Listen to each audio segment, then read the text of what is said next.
Hello, my name is Milan Sharma, and I will tell you some news that happened on Friday that Congress finally released its long secret 28 pages indicating Saudi Arabia's ties to 9/11. Now, many of you know, if you were looked into it more deeply, that you would have suspected Saudi Arabia to be involved in it, as it has embraced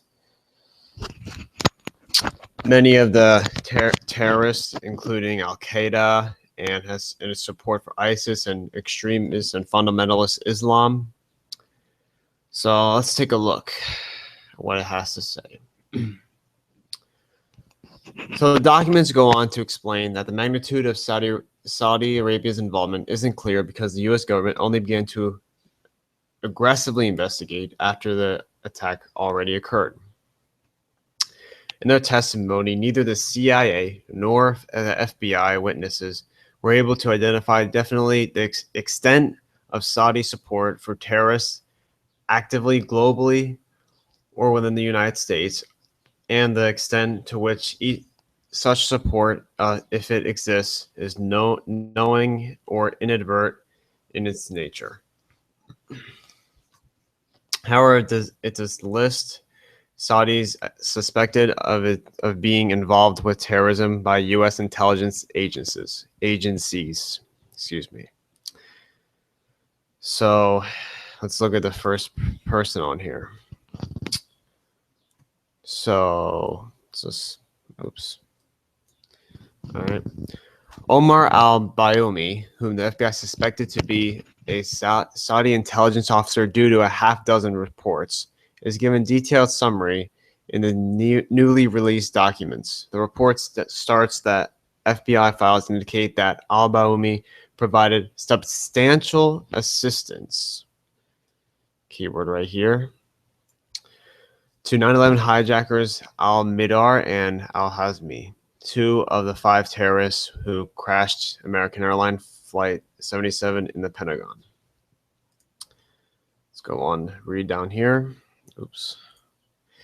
In February 2000, al-Bayoumi met with the hijackers in a public place in San Diego, shortly after his meeting with an individual at the Saudi consulate. The report says that there is a reason to believe that al-Bawoumi's meeting with a terrorist was not accidental. So, this is a public place in San Diego in 2000. So, more than a year before the attack. He had extensive contact with the Saudi government establishments in the U.S. during the same time as the meeting with the hijackers, making over 100 phone calls to such establishments and received repeated financial support from Saudi company called Erkan, which itself received money from the Saudi Ministry of Defense, which is obviously part of the government. A member of Erkan told the FBI that he tried to refuse to pay al-Bayoumi, but the company told him that if al-Bayoumi wasn't paid, it would lose its contract with the Saudi Defense Ministry.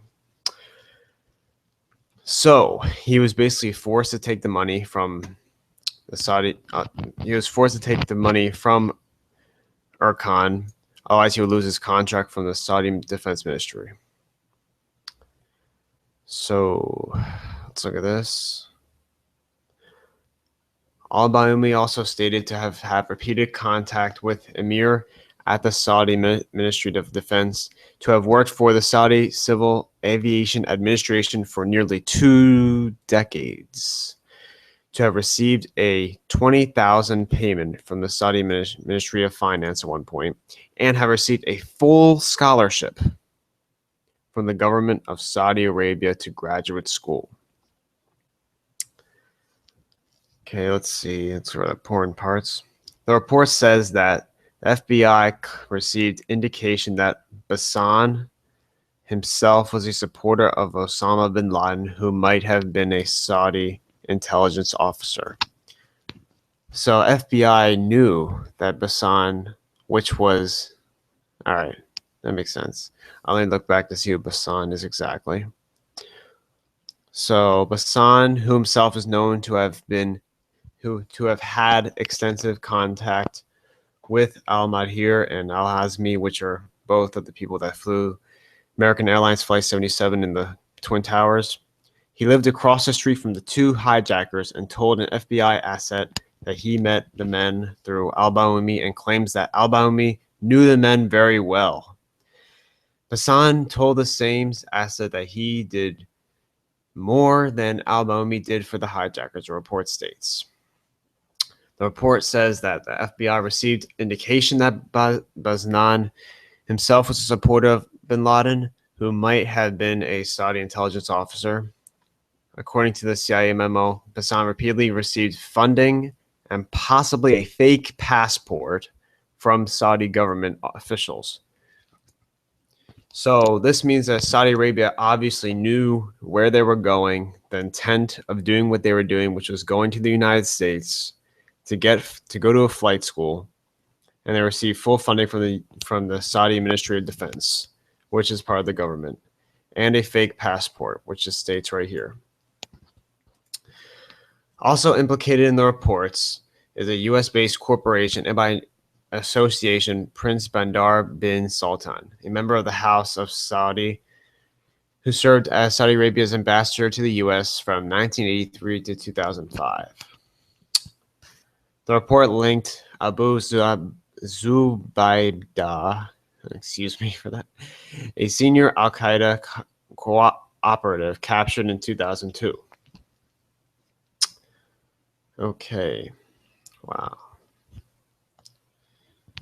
So let's look at this. One of those numbers is subscribed to the Aspen-based ASPCOL Corporation, a company that has managed the affairs of Ambassador Sultan, which was the ambassador to the U.S. from 1983 to 2005. Even though the phone number wasn't unlisted. Several individuals on the East Coast, whom the hijackers are believed to have met with, also had likely connections to the Saudi government. Okay. During the September 2001, after the 9/11 attacks, the FBI discovered that a Saudi Interior Ministry official named Saleh al-Hassan stayed in the same hotel as hijacker al-Hazmi. The same hotel. Wow.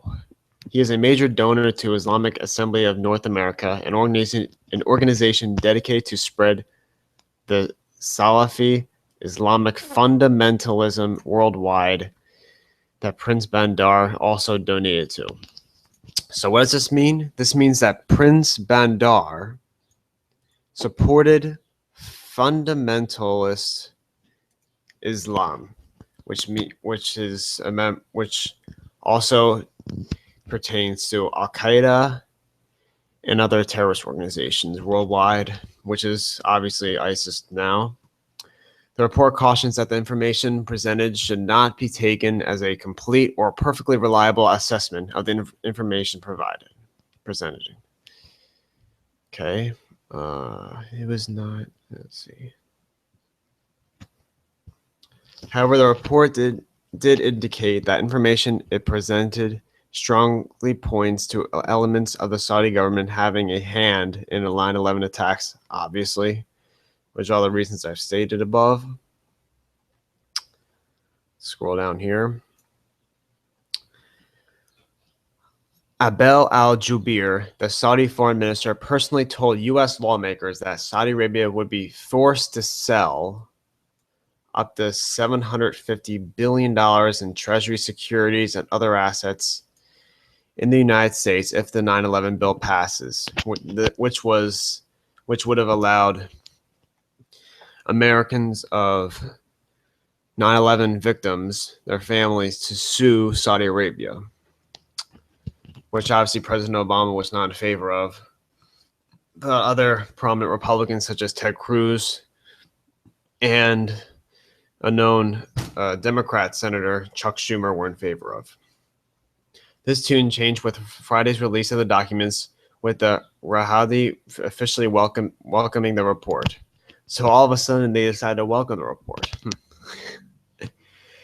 In hopes that it would remove suspicions about the Saudi government's actions. Well, that was definitely not the case, obviously. Since 2002, the 9/11 Commission and several government agencies, including the CIA and the FBI, have investigated the contents of the 28 pages, which were not released until now, have confirmed that neither the Saudi government nor Saudi officials nor any person acting on behalf of the Saudi government provided any support or encouragement for these attacks, which is obviously he's according to Al-Saud, the Saudi Arabia's ambassador to the United States, said in a statement, according to Reuters.